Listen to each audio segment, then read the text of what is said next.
Alexandre Brito, a gente sabe que muitas mulheres vão se identificar ainda mais depois desse relato dela, né? Quantas e quantas mulheres tiveram que abandonar o sonho de seguir uma carreira por conta de relacionamento, né? Como é que a gente lida com isso? Boa tarde. Boa tarde. A gente vai vendo que, na verdade, é preciso entender que o seu sucesso como mãe não depende do quanto você abriu mão de si. O seu sucesso como profissional não depende do quanto você abriu mão de si. O seu sucesso como marido ou mulher, esposa, não depende também do quanto você abriu mão de si. Porque quando você abre mão de você, você acaba, de alguma forma, se afastando da sua realização e daquilo que há de vida em você. Veja bem, isso serve para a vida financeira, mas serve para a vida amorosa também. Não podemos investir tudo numa cesta só, vamos dizer assim. Ou seja, você não pode investir tudo num lugar só. Em que sentido?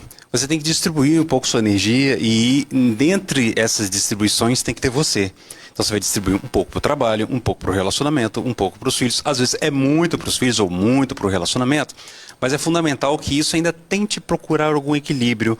Aquilo que faz com que naquele momento você não é mãe, não é esposa, não é... Um momento que você está com você, seja o que for, uma atividade física, um hobby, alguma atividade artística, profissional, que faça com que você se aproxime de suas realizações. Por quê? Porque quando você acaba perdendo, se separando, tendo alguma distância em relação a isso que você investiu tudo, você se perde. Você acaba indo junto com aquilo que você perdeu, porque de alguma forma tem essa frustração, tem essa questão de um certo luto que você entra. Luto é quando você perde algo e aí você começa a reagir a essa perda, tentando restaurar um pouco dessa vida que você tem e mantém. Então, isso é uma questão muito importante, então, da gente pensar que o sucesso da sua vida não depende de você ter aberto mão de si. Agora, Alexandre, eu já vi casais que têm esse combinado, né? Até quando isso é saudável e até que ponto não é, ou não é mesmo de fato. Porque eu já vi mulheres falam assim, não vou parar de trabalhar, mas eu estou concordando, eu estou assinando embaixo. Até que ponto isso é saudável? É viver se arriscar. Você está correndo um risco ali de viver uma vida que talvez o outro tenha um ganho e... quando você abre mão de uma vida profissional, por exemplo, é preciso que o sucesso do outro também seja o seu. Seja um sucesso compartilhado, não pode ser só um sucesso solitário. Então, se tem essa dimensão de eu abrir mão, eu concordar, de deixar parte da minha história, parte dos meus sonhos, talvez sonhos infantis ou sonhos de juventude, para viver uma vida que diz respeito muito mais ao desejo do outro e você compartilha com isso, é um risco que você corre. Pode dar certo. Gente, se relacionar sem garantias. Roberta, não tem garantias. Então, você faz uma espécie de aposta de alguma forma e assim você tem que pelo menos priorizar que não haja, por exemplo, hierarquia. Eu mando, você obedece, eu sou melhor, você é pior, sou eu que trago o dinheiro, você que traz. Então, cuidado com isso também. Por quê? Porque a gente viu, inclusive na pandemia, que aconteceu o que com as mulheres, né? A mulher associada sempre ao cuidado.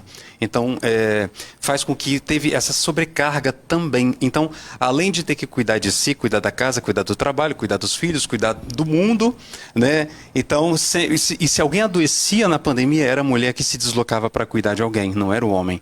Então, isso é uma outra questão. Então, tem que tomar cuidado ao cuidar, porque quem cuida de quem cuida. Então, tudo isso tem que ser muito bem avaliado e saber desses riscos também. Alexandre, a gente estava até comentando aqui nos bastidores que isso também pode gerar, né, uma dependência emocional.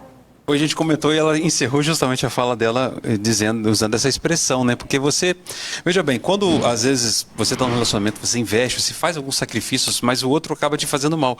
Isso não diz respeito a você, diz respeito a como o outro tratou aquele sentimento que você destinou para ele, investiu nele, na verdade, né? Mesmo que as pessoas se sintam mal, onde foi que eu errei, etc. Mas corre esse risco, sim, dessa dependência emocional, no seguinte sentido: eu preciso de você para viver.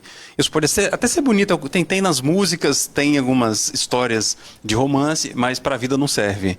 Né? Não serve porque isso faz com que você, de alguma forma, crie uma dependência do outro, abre mão de amizade, abre mão de profissão, começa a se fechar. E todo fechamento nesse sentido de relação, você se fecha, faz mal para a saúde necessariamente, tá? Necessariamente vai fazer mal para a sua saúde. E meu marido nunca me proibiu de fazer nada. Hoje tenho 3 graduações, uma pós-graduação. Sou muito bem resolvida no meu casamento. Sou dona de casa por opção, né? Que é o que a gente está falando. Então é por opção. Não é verdade, Alexandre? É esse que é o ponto que a gente tem que colocar na balança, né? A questão não é você não tomar uma decisão sobre o que você quer fazer ou quer viver, né? Tem também muitas tradições, culturas, etc. A própria família também, muitas vezes influencia. Mas a questão não seria o que você define, mas como que isso pode te apagar. Se isso te apaga, é aí que está, essa é a questão. Se é uma obrigação, se é algo que apaga quem você é, se você começa a sentir não ali existindo, aí sim nós temos uma situação muito complicada, grave, que pode gerar adoecimento e que, se das piores das hipóteses, pode até virar casos mesmo de ter que resolver de forma legal, né? Então, é preciso que haja onde você está, desejo e a sua presença presente. Você tem que estar ali, de fato, e principalmente se sentir viva. Isso é fundamental. Até porque depois não dá para voltar atrás. O tempo passou, né? Então, a história que você contou pra gente a respeito desse seu do primeiro relacionamento passou. Então, agora você começou dali pra frente. Então, que a gente não se arrependa, não é verdade? Exatamente. E faça com consciência para não se arrepender mais tarde. Isso aí. Obrigada pela participação de vocês, tá bom?